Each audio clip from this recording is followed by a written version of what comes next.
함께 은혜 받으신 하나님 말씀은 요한복음 14장 16절에서 18절까지 말씀입니다. 요한은 요르구이쇼 요는쇼 주로크세츠가 주하세츠마데노 이것도와오 부모니 하이토쿠시마쇼. 내가 아버지께 구하겠으니 그가 또 다른 보혜사를 너희에게 주사 영원토록 너희와 함께 있게 하리니 그는 진리의 영이라. 세상은 능히 그를 받지 못하나니 이는 그를 보지도 못하고 알지도 못함이라. 그러나 너희는 그를 아나니 그는 너희와 함께 거하시며 또 너희 속에 계심이라. 내가 너희를 고아와 같이 버려두지 아니하고 너희에게로 오리라. 아멘. 할렐루야. 성가대 찬양이 있을 후에 우리에게 오신 성령님 첫 번째 시간 예수님의 약속이라는 제목으로 함께 말씀 나누겠습니다. 오늘 함께 공독한 말씀 본문으로 해서 우리에게 오신 성령님 첫 번째 시간 예수님의 약속 와다시다치니 노조마랬다 세레사마 다이지 예수사마노 약속도 또 이 타이틀로 됐으네. 이 제목으로 함께 말씀 나누기를 원합니다. 지난주 복습 잠깐 해볼까요? 지난주 우리가 만나에 대해서 함께 나누었습니다. 만나의 은혜에 대해 나눴는데 하나님께서 이스라엘 백성이 광야 생활하는 동안에 매일매일 그들에게 만나를 주셨습니다.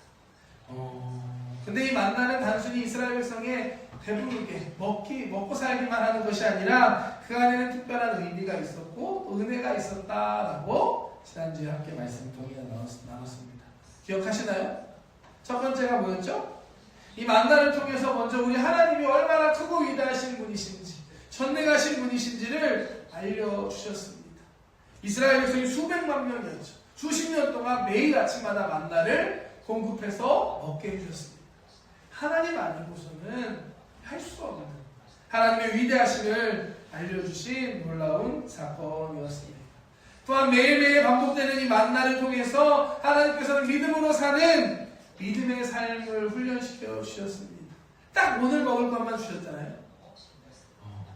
내일 먹을 걸 걱정하는 삶이 아니라 오늘 나에게 주신 하나님께서 내일도 모레도 그 이후에도 주실 것이다 라는 그 믿음으로 살게 하는 믿음의 삶을 훈련시키시고 그렇게 살게 하셨습니다. 그리고 이스라엘 백성이 광야 생활 끝나는 그날까지 하나님께서 만나를 내려주셨습니다. 끝까지 책임져 주셨다는 의미입니다. 이것이 바로 광야 생활 중에 있었던 이스라엘 백성이 받았던 만나의 은혜였습니다. 오늘을 살아가는 우리의 삶도 이스라엘 백성의 삶과 그리 다르지 않는 것 같습니다. 광야와 같은 삶을 우리는 살아가고 있습니다. 특히 요즘에 앞으로 어떻게 세상이 갈지 정말 불안한 시대에 살고 있는 것 같아요. AI도 나왔다고 하지. 또 전쟁도 막 일어나고 있지. 세상의 모든 것들이 막 바뀌고 돌아가는 이 시대에 우리는 불안한 시대를 살아갑니다. 경제적으로도 광야와 같이 힘들고 어려운 시기를 우리는 살아가고 있습니다. 이처럼 광야 같은 삶을 살아가는 우리에게도 만나의 은혜가 필요한 줄 믿습니다. 매일매일 삶 가운데 베풀어 주시는 하나님의 만나의 은혜가 있을 때 우리도 이 믿음의 삶을 끝까지 승리하며 살아갈 수 있는 것입니다. 그렇다면 우리에게 주신 만나의 은혜 과연 무엇일까요? 이스라엘 백성은 만나를 매일 아침마다 받았는데요. 진 밖에 나가서 만나를 받아서 찾아서 왔습니다. 우리 어떻게 해야 될까요? 아침마다 새벽기도 오면은 만나가 있을까요? 새벽기도마다 오실 분들 많으시게 이렇게 나누면 그럴 수 않겠죠?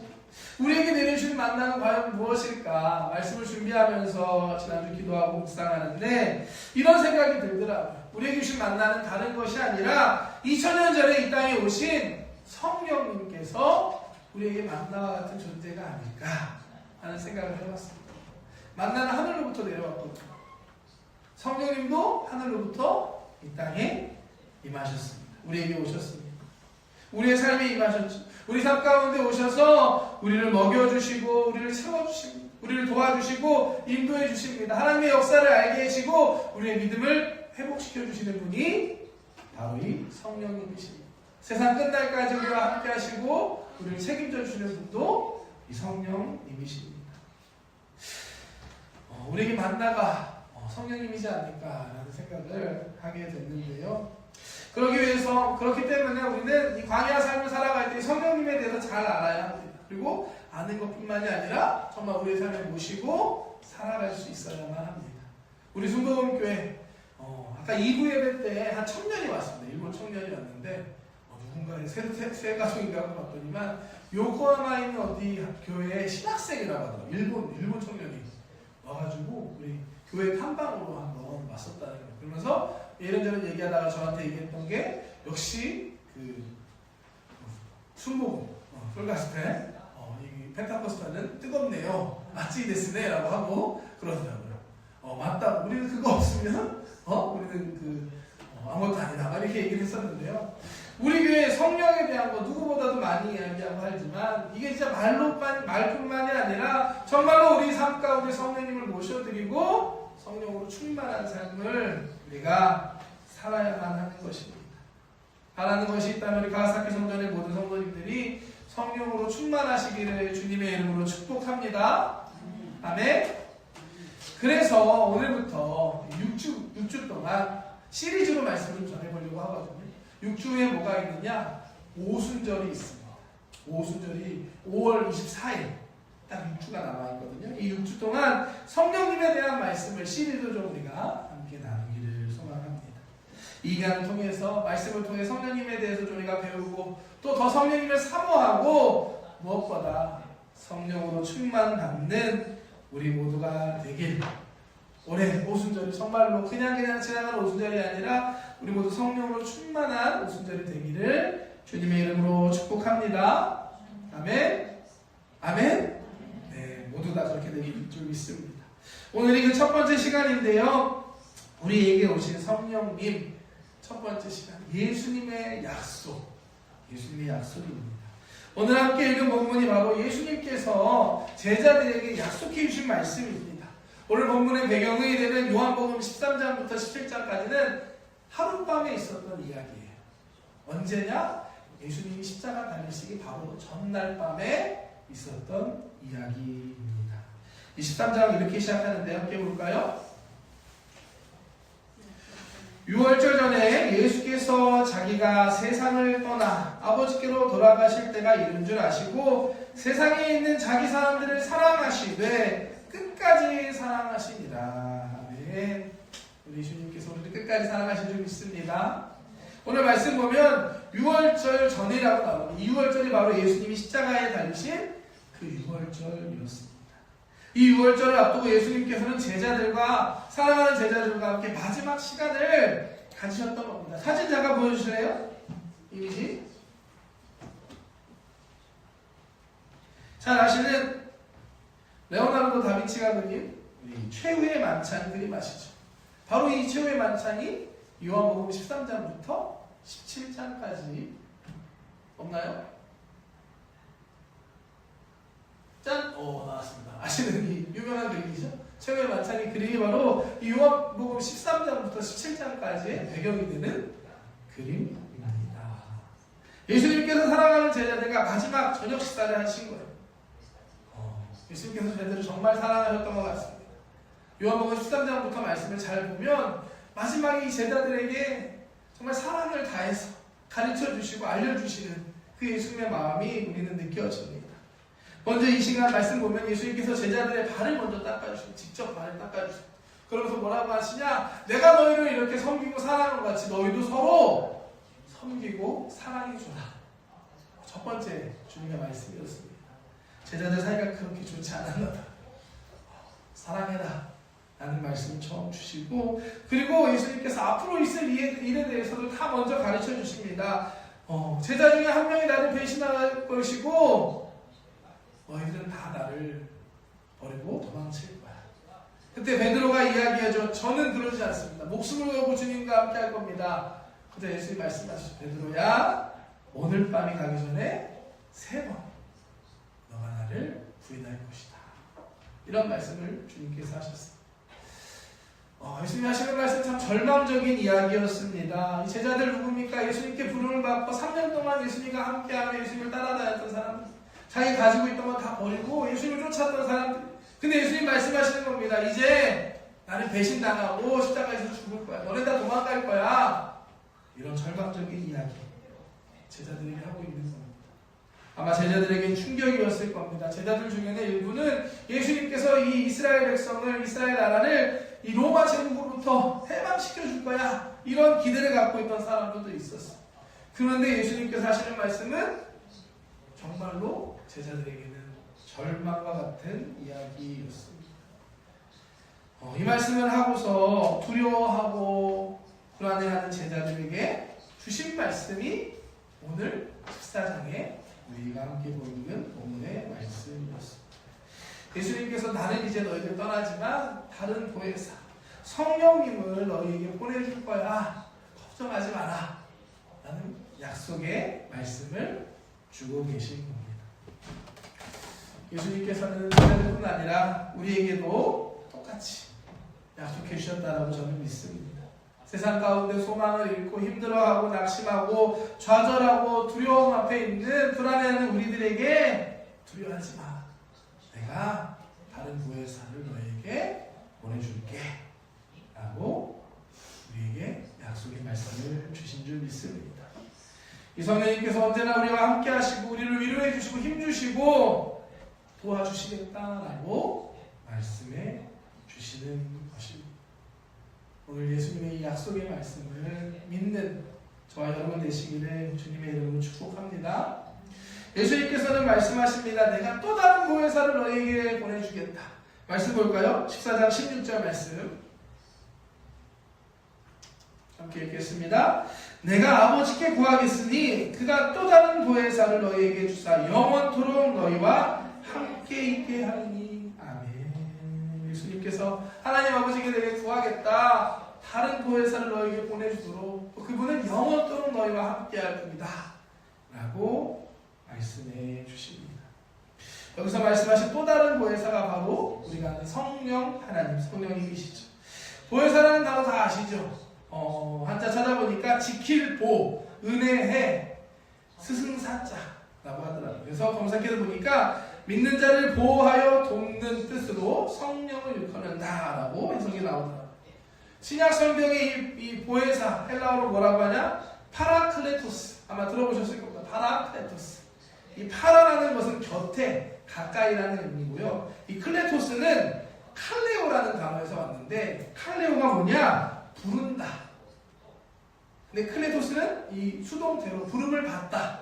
그래서 이게 무슨 뜻이냐면 도와주기 위해 곁으로 가까이로 부름을 받은 존재가 바로 파라클레토스라는 의미입니다.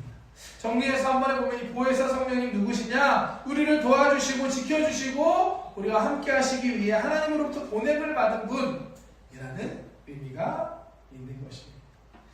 성경 말씀 보면 우리에게 2명의 보혜사를 보내주셨다는 걸 알 수 있습니다. 왜냐? 예수님께서 또 다른 보혜사라고 얘기하십니다. 또 다른 보혜사라는 건 그 이전에 원래 보혜사가 있다는 이야기입니다. 여기에서 처음 보혜사는 누굴까요? 바로 예수님. 지금 말씀을 하신 예수님께서 첫 번째 보혜사가 되어주신 겁니다. 아담 이후로 모든 인간은 죄를 짓고 타락해서 죄인이 되고 말았습니다. 죽을 수밖에 없는, 심판받을 수밖에 없는 절망적인 존재가 되었습니다. 선악과 사건으로 하나님으로부터 쫓겨난 인간은 죄의 종이 되었고 죽음과 절망의 종이 되었습니다. 그 누구도 이 죄로부터, 죽음으로부터 자유할 수 있는 존재가 없었습니다.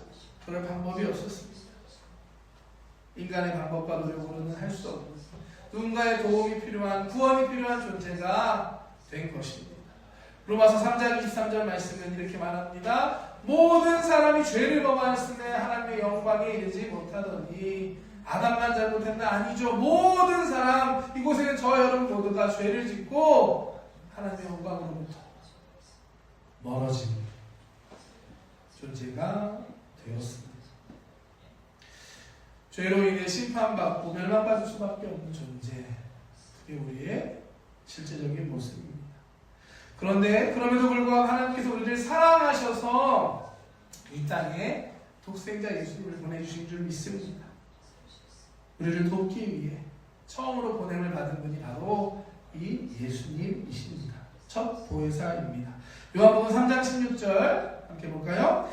하나님이 세상을 이처럼 사랑하사 독생자를 주셨으니 이는 그를 믿는 자마다 멸망하지 않고 영생을 얻게 하려 하심이라. 하나님 우리를 사랑하셔서 보내주신 분이 바로 독생자 예수님, 우리의 첫 번째 보혜사이십니다. 이 땅에 오신 예수님께서는 가는 곳마다 죄인들을 용서해 주셨어요. 또 귀신을 쫓아내고 자유와 해방을 선포하셨습니다. 병든 자를 치료해 주셨습니다. 가난한 자는 먹여주시고 환난에 처한 자는 도와주시고 건져주시고 죽은 자를 다시 살려주셨습니다. 예수님의 이 모든 사역은 우리를 도와주신 이 땅에서의 사역이었습니다. 그리고 무엇보다 결정적으로 십자가에서 희생제물로 우리를 위해서 죽으셨습니다. 죄지은 우리, 죄인된 우리를 대신해서 예수님께서 제물로 십자가에 올라가셔서 몸을 찢기고 피 흘리시고 그 고통을 당하시면서 우리를 죄와 절망과 죽음으로부터 구원해 주시는 것입니다. 우리를 도와주기 위해서, 우리를 위해서 그렇게 하신 줄 믿습니다. 죄를 지을 수밖에 없는 죄의 덩어리인 우리를 위해서 질병과 저주와 고통 속에 종노릇할 수밖에 없는 우리를 건져내기 위해서 이 땅에 오신 예수님께서 우리를 돕는 보혜사로 십자가를 지셨던 것입니다. 우리 첫 번째 보혜사 예수님을 통해서 구원받았는 줄 믿습니다. 아멘이신가요? 이 예수님께서 오늘 말씀하시는 것, 내가 간 다음에 다른 보혜사, 또 다른 보혜사를 너희들에게 보내줄 것이다 라고 우리에게 약속해 주고 있으십니다. 이 예수님 말씀하시는 또 다른 보혜사는 영원히 너희와 함께 할 거야 라고 약속해 주시는 겁니다. 예수님의 말씀대로 예수님이 십자가에 돌아가셨죠. 그리고 3일 만에 부활하십니다. 그리고 어떻게 되죠? 지금은 승천하셔서 하나님 보좌 우편에 앉아 계신 줄 믿습니다. 마지막 때에 다시 오신다라고 약속해 주셨어요. 아직 안 오셨잖아요. 그럼 지금 예수님 어디 계실까요? 하나님 보좌 우편에 앉아 계십니다.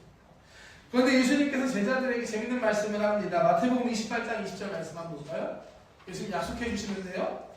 내가 너희에게 분부한 모든 것을 가르쳐 지키게 하라. 볼지어다 내가 세상 끝날까지 너희와 항상 함께 있으리라 하시니라.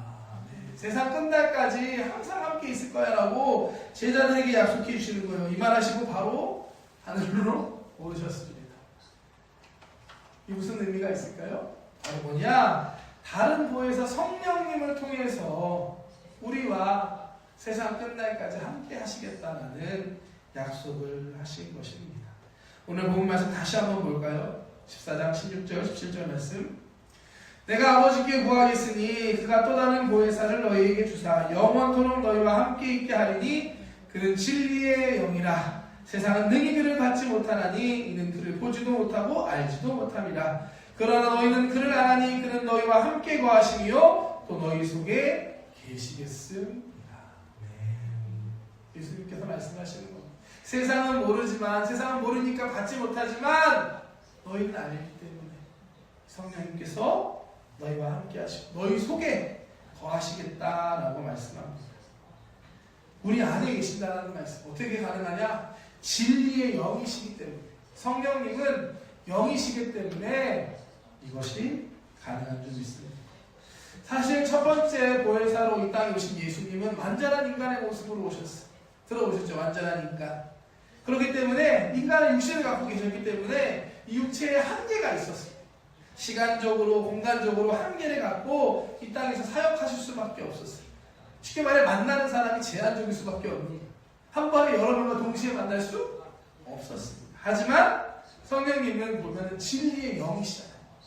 영으로 오신 성령님이기 때문에 이 성령님을 우리가 인정하고 우리 마음에 모셔드리면 누구든지 어디서든지 언제든지 이 성령님이 우리 가운데 함께 하시고 우리의 삶 가운데 오셔서 우리를 도와주시는 것입니다. 그렇기 때문에 세상 끝날까지 내가 너희와 항상 함께 있으리라. 인간이라면 불가능하잖아.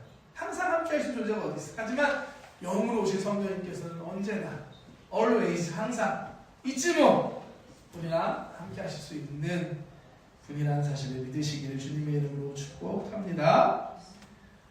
이 성령님이 인정하고 의지하며 살아갈 때 우리 삶에 오셔서 지금도 우리를 도와주시고 지금도 우리 가운데 하나님의 역사를 이루시는 것입니다. 이 성령님 제가 이렇게 열심히 설명하고 있지만 사실 2000년 전에 이미 오셨습니다. 아멘이신가요? 우리 가운데 이미 함께하고 계세요. 오늘 말씀 보면 세상은 알지 못하니까 받지 못한다고 하잖아요. 하지만 우리는 알고 성령님을 모셔드릴 때 성령님께서 우리 가운데 임하시는 줄 믿습니다. 우리에게 오신 성령님은 예수님의 약속이었습니다. 그리고 약속대로 2000년 전에 이 땅에 오셨습니다. 어떤 일이 있었냐? 그러자 연약했던 제자들이 성령님을 받자 변화가 됩니다. 담대하게 나가 복음을 전하는 사람들로 초대교회의 사도로서의 사명을 그들이 감당합니다. 가도인전 2장 1절부터 4절 말씀입니다. 2000년 전에 있었던 이야기예요. 오순절날이 이미 이름에 그들이 다 같이 한 곳에 모였더니 호련히 하늘로부터 급하고 강한 바람 같은 소리가 있어 그들이 앉은 온 집에 가득하며 마치 불의 혀처럼 갈라지는 것들이 그들에게 모여 각 사람 위에 하나씩 임하여 있더니 그들이 다 성령의 충만함을 받고 성령이 말하게 하심을 따라 다른 언어들로 말하기를 시작하니라. 아멘. 예수님의 약속대로 이 땅에 성령님이 처음 오셨던 오순절날에 있었던 역사였습니다. 이 가운데 있던 제자들 성령 받자마자 성령의 충만을 받자마자 변화되죠. 목숨 걸고 나가서 복음을 전하기 시작합니다. 성령님을 통해서 하나님의 살아계심을 경험했고 또 그들에게 믿음이 생겼기 때문에 가능한 것이었습니다. 이와 같은 성령 충만의 은혜가 오늘 예배하는 저와 여러분들 가운데도 있기를 주님의 이름으로 축복합니다. 이제 6주 남았거든요. 오순절. 물론 이 성령님께서는 이미 이 땅에 오셨습니다.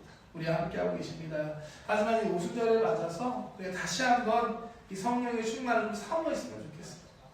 다시 성령으로 충만하게 소망합니다. 그런 마음이 되기를 주님의 이름으로 축복합니다. 우리가 성령 받기 위해서 뭐가 필요할까요? 성령 받아보신 적 있으시죠? 성령 뭐가 필요할까요, 여러분? 기도. 아멘이시. 기도가 필요하고. 제가 예전에 중고등부 고등학교 3학년 때 일입니다. 고등학교 3학년 때 수련회 가서 보통 열심히 기도하잖아요. 그때도 여름에 열심히 수련회를 하는데 저희 중고등부의 특징 중에 하나가 기도할 때 혼자 하는 게 아니라 같이 이렇게 붙잡아서 붙들고 같이 기도하는 게 그렇게 유행하는 유행이었어요. 그럼 같이 더 뜨겁게 기도할 수 있었죠. 이 수련회 마지막 날 이 마지막 성령 대망에 막 기도하고 있는데 그때도 1학년 후배, 제가 3학년이었고 1학년 후배가 저한테 와서 같이 좀 기도해달라는 거예요. 그러면서 뭐라고 하냐? 자기도 좀 성령 받고 방언 기도하고 싶다. 방언 다 하시나요, 여러분? 방언 받고 싶다라는 얘기를 하는 거예요. 그래, 우리 같이 기도하자. 그러면서 얘기했어요, 제가. 성령님 임하시려면 성령님 거룩하신 분이기 때문에 회개해야 된다. 회개했냐? 했다라는 거예요. 오케이. 그럼 우리가 기도해보자. 하면서 한 10분 정도 열심히 붙들고 기도했습니다. 우리 옛날에 수고급사이가 훌러훌러 하면서 한 10분 정도 힘을 다해 막 기도하는데 10분 정도 기도했어요. 그럼 어떻게 하냐? 그러고서 제가 이렇게 열심히 기도하고 나서 야, 왔냐? 왔어? 그래서 안 왔다는 거예요. 모르겠다. 아직 모르겠다. 그래? 그럼 제가 야, 너 진짜 회개기도 제대로 한 거 맞아? 그때 저한테 왜 그게 꽂혔는지 모르겠어요. 회개를 해야 성령이 임하셔야 된다는 그게 저한테 있어서 회개 제대로 했어? 했다는 거예요. 그래? 주신다고 했으니까 다시 한번 기도해보자 하면서 다시 주여하면서 5분 정도 막 열심히 기도했는데 결국에 그렇게 그냥 그 후에 어떻게 됐는지 사실 모르겠습니다. 열심히 기도했던 기억이 있는데요. 성령 받기 위해서 우리에게 뭐가 필요할까요? 깨끗해져야 할까요? 회개가 필요할까요? 온전하게 회개하면 그때 성령님 하실까요?